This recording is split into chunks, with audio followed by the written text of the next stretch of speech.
नमस्कार, धीरू भाई शर्मा का सप्रेम नमस्कार। राधे राधे। आज 4 दिन के बाद में मैं आपके सामने फिर दोबारा आया हूँ। वीडियो बनाने का मन नहीं करता।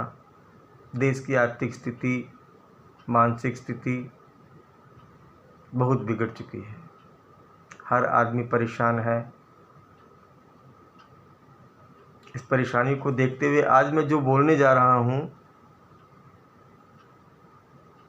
वो कुछ सुनने के लायक है, और मैंने भी किसी संत के मुंह से, मुखमंडल से सुना है कि परेशानी किसके जीवन में नहीं आती।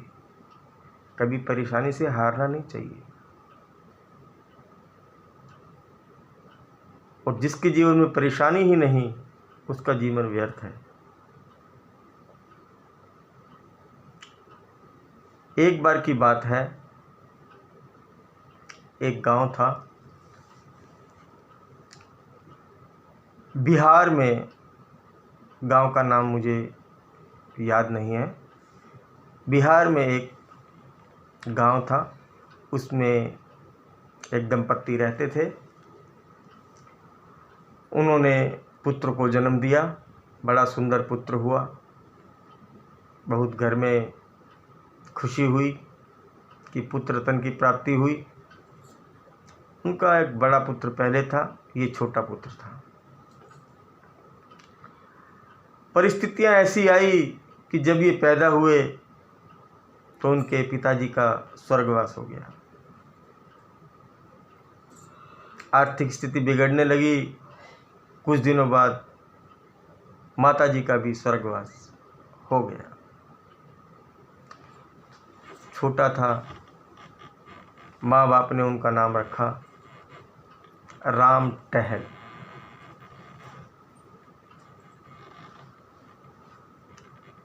राम टहल नाम रखा उस बच्चे का, बड़ा प्यार से नाम रखा था। भविष्य का किसको पता होता है कि क्या होगा। घर में संस्कार ऐसे थे तो भगवान के नाम पे ही बच्चे का नाम रखा राम टहल। तो पिताजी की मृत्यु के बाद और माताजी की मृत्यु के बाद उसका लालन पालन उसके बड़े भाई और उनकी भाभी जी ने किया। लेकिन परिस्थितियां और ग्रह पीछा नहीं छोड़ते मेरे भाई। वक्त जो बदलता है ना, किसी को पता नहीं लगता। चेचक की बीमारी आई और उस चेचक की बीमारी में राम टहल की दोनों आंखें चली गई। वो सूरदास हो गए। उन्हें कुछ नहीं दिखता था। उदास एक कोने में बैठे रहते थे। भाभी टाइम पे खाना दे देती और उनका भाग्य ऐसा कि कुछ टाइम के बाद में उनके बड़े भाई का भी स्वर्गवास हो गया। अब घर में 2 ही प्राणी बचे, एक उनकी विधवा भाभी और एक राम टहल, जो आंखों से अंधे हो चुके थे। अब करे तो करे क्या।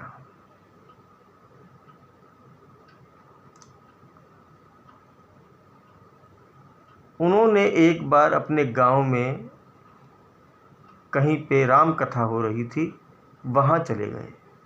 वहाँ उन्होंने राम कथा सुनी, और वो राम कथा ऐसी सुनी राम टहल जी ने कि राम के प्रति उनके हृदय में एक ज्योति प्रचंड हो गई। उसके बाद तो कहीं पे भी राम कथा, कहीं पे भी भागवत, कुछ भी सत्संग, राम टहल जी वहाँ पहुँच जाते। आंधी आए, तूफान आए, वो पहुँच जाते।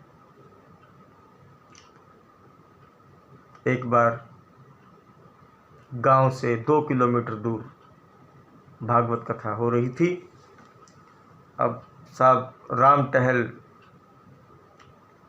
रोज जाते, सुबह सुबह नहा धो करके भाभी खाना दे देती, खाने को अंगोछे में बांध के ले जाते और भागवत कथा सुनने के लिए 2 किलोमीटर जंगलों में से निकलते हुए दूसरे गांव में जाते थे। इतना लीन वो भगवान में हो चुके थे कि उनको अंधे होते हुए भी 2 किलोमीटर दूर गांव सोचने में भी डर लगता है, लेकिन वो जाते थे। और जब भागवत का बीच में मध्याह्न होता है उस वक्त बैठ कर के खाना खाते और शाम को 6 बजे वापस घर पे आ जाते। ये उनका नित्य प्रति था। गांव के लोग भी हंसते थे। अब राम टहल तो नाम खत्म हो चुका था, राम तो हटा ही दिया था, टिलुआ टिलुआ कहने लगे लोग। गरीबी का नाम है ना भाई, अमीरी का नाम अलग होता है और गरीबों का नाम अलग होता है। तो राम तो हट गया, टिलुआ हो गया। एक बार ऐसा हुआ कि गांव के अंदर बादल गरजने लगे, बरसात होने लगी, बिजली कड़कने लगी, आंधी आने लगी। भाभी ने कहा आज आपको जाने नहीं दूंगी, आज टाइम खराब है, आज समय खराब है, आज का दिन खराब है, आंधी आ रही है, बरसात आ रही है, बिजली कड़क रही है, आपको दिखता नहीं है, आप कहीं गिर जाएंगे। राम टहल जी ने बोला जाऊंगा तो ज़रूर, भगवान की यही इच्छा है, जाऊंगा ज़रूर। वो नाराज़ होकर के भाभी से बिना खाना लिए ही, खाना भी नहीं लिया और चल दिए। रास्ते में बरसात, आंधी और बिजली कड़क रही थी, उन्होंने कोई परवाह नहीं की। लेकिन जब गांव से एक फर्लांग दूरी रह गई तब वो गलत मुड़ गए, वापस जंगल की ओर हो गए, क्योंकि दिखता नहीं था। और जैसे ही वो आगे आए, सड़क से कुछ दूरी पर एक कुआं था, कुएं पे बाउंड्री नहीं बनी हुई थी, समतल ज़मीन पे ही कुआं था और उस कुएं के अंदर गिर गए। अंधा कुआं, उसमें पानी भी नहीं। अब करे तो करे क्या। बोला प्रभु मैंने जीवन में आपसे कुछ नहीं मांगा, आपने मेरे माँ बाप बचपन में ही ले लिए, मैं कुछ नहीं बोला। आपने मेरे बड़े भाई को ले लिया, मैं कुछ नहीं बोला। आपने मेरे दोनों नेत्र ले लिए, मैं कुछ नहीं बोला। प्रभु आज सिर्फ इतना कहता हूँ कि प्रभु मुझे यहाँ से निकालो, मुझे सिर्फ आपके नाम की गाथा सुननी है, इसलिए मैं जा रहा हूँ और जीवन में आपके अलावा मेरा कोई नहीं है। प्रभु मुझे यहाँ से निकालिए। प्रभु तो भाई साहब प्रभु हैं, प्रकट हुए और बोले रे राम टहल जी आप यहाँ पे। बोले आप कौन। बोले भैया मैं तो जा रहा था तो आपकी आवाज़ सुनी। बोले भाई साहब मैं तो कुएं में गिर गया हूँ, मुझे निकालो, उधर भागवत हो रही है, उस चालू हो गई होगी भागवत, मेरी कथा रह जाएगी। बोले नहीं चालू नहीं हुई, जो कथावाचक हैं उनकी तबीयत खराब है।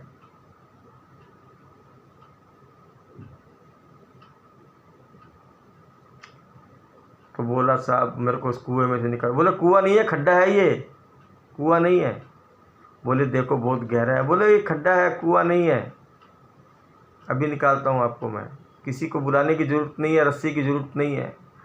अब साहब भगवान ने, प्रभु ने, कानू ने अपना हाथ डाला और बोला मेरे हाथ को पकड़ो।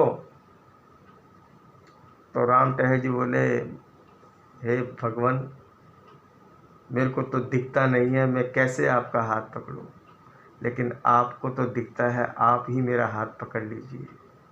कितनी बड़ी बात बोली। तो स्वयं भगवान ने उसका हाथ पकड़ा और उसको बाहर निकाला। वो गदगद होने लगे, उनका अनुकंपा और बिल्कुल कांपने लगे कि हे प्रभु आपने मुझे बचा लिया, आप तो भगवान ही हैं। बोले नहीं भगवान नहीं हूँ भैया, मैं तो सबको निमंत्रण देने जा रहा हूँ भागवत का, आप जाइए और ये लीजिए फूल। एक फूल दिया और जाके चढ़ा दीजिए ना भागवत पे। उन्होंने बोला आप फूल दे दोगे, अगले दिन फिर दोबारा वो फूल मांगेंगे तो बोले आप रोज़ भागवत सुनने जाया करो, आपको रोज़ वहाँ पे एक फूल मिल जाएगा। अब खुशी खुशी के मारे वो ज़्यादा पूछना भूल गए और वो चले गए। अब सब वहाँ पे जो संत थे उनकी तबीयत खराब, उनके पहुंचने से पहले ही एक स्त्री आई, एक थाली में रोटी लेकर के, और बोले राम जी नहीं आए। बोले नहीं, वो अभी नहीं आए, बस पहुंचने वाले होंगे। बोले उनको बोल देना उनकी भाभी आई थी और ये खाना दे के गई है, खाना खा लेंगे। और एक पान बना करके भागवत पे रख गए। वो चली गई, इतने में आए राम टहल जी। उन्होंने बोला आज मैं लेट हो गया, भागवत चालू तो नहीं हुई। बोले नहीं, आज उनकी तबीयत थोड़ी अस्वस्थ है, और लेकिन अभी आपकी भाभी जी आई थी, खाना दे के गए हैं। उन्होंने आराम से खाना खाया, प्रभु का नाम लिया। उधर संत जी जब भागवत पढ़ने आए तो वहाँ पान पड़ा था, उन्होंने पान खाया और वो भी स्वस्थ हो गए, और भागवत और प्रभु के प्रवचन मज़े में गाने लगे।